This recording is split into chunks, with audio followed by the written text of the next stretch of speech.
Hi there, my name's Nick Francis. I'm the Chief Technology and Marketing Officer for Brooklyn Vendor Assurance, and today I'm going to take you through 4 things to consider when creating a commercial or supplier management office. You might have heard it referred to as a vendor management office as well. Vendor Ops, leveling up your vendor management.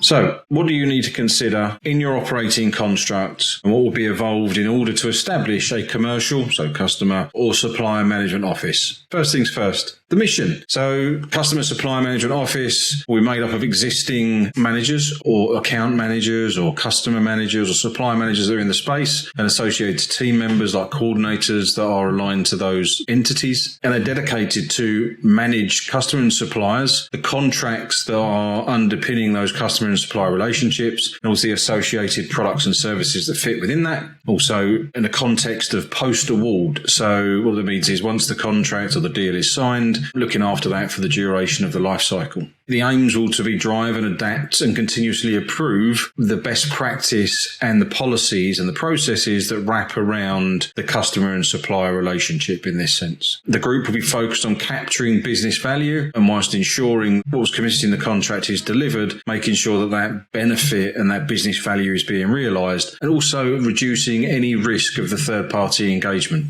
So the deal team that's together, which is like a matrix managed multi-party team, making sure that there's nothing that's going to risk the delivery of what's in the contract as required by the agreement. Underpinning that is a set of clear responsibilities. So the groups to manage the strategic or selected set of customers or suppliers in this case. They are designed and there to create and maintain, as I said, a core set of processes and then associated governance structures of those processes to make sure that they're operating in an efficient and effective manner and that they're fit for purpose for the organisation. They're also there to advise and guide other customer and supplier management roles. So anyone that's involved with a deal, be that on the buyer side or the supplier side, making sure that those roles are understood and what's expected of them and where they can go for further information or resources or tooling, etc. Ensure alignment and continuous improvement by taking input from the specialists and the architects and the domain experts that there are within the function and wrapped into the deal construct, and ensuring that they are delivering as expected as part of that contractual arrangement. But also, last but no means least, they're there to drive up compliance levels to make sure that the deal,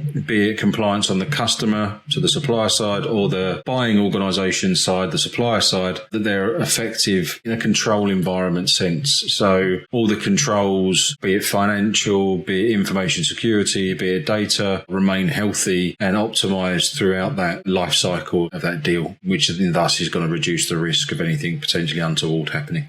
We need a team structure, or team structure needs to be considered to help with that delivery of the responsibilities. So responsibilities and process don't need to get delivered on their own. There needs to be an account broken down to kind of like a RACI level.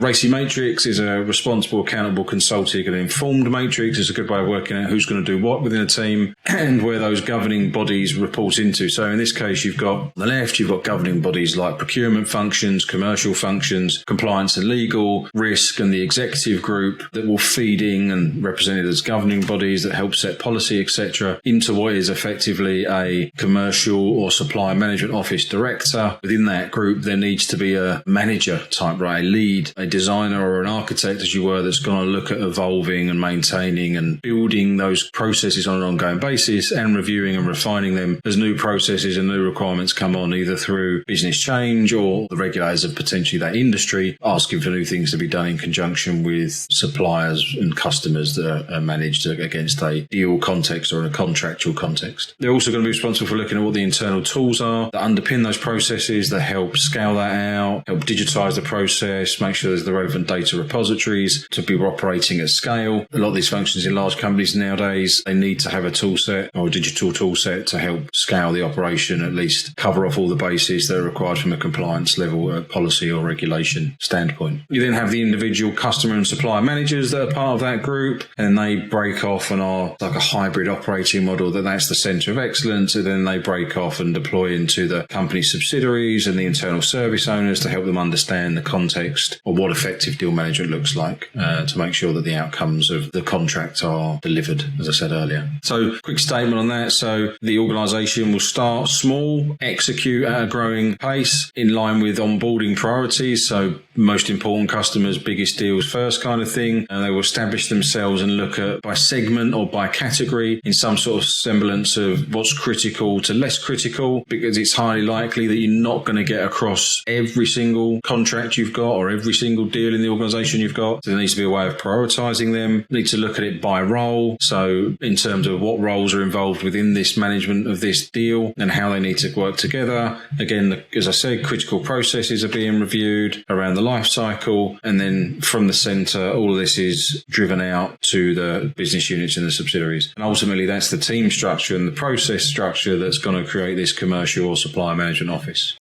In terms of implementation, what can one expect from this? Well, I'd say you'd need to look at giving it an implementation period to stand this up at least sort of 8 to 12 weeks, if not longer than that. Depends what your history's like, executing against new operating models and changing the size and shape of your organisation. But focus on these groups is my suggestion. So initially land, make sure you maintain or establish some kind of visibility and baseline. So how many customers or suppliers are there? What is that baseline number of spend under management?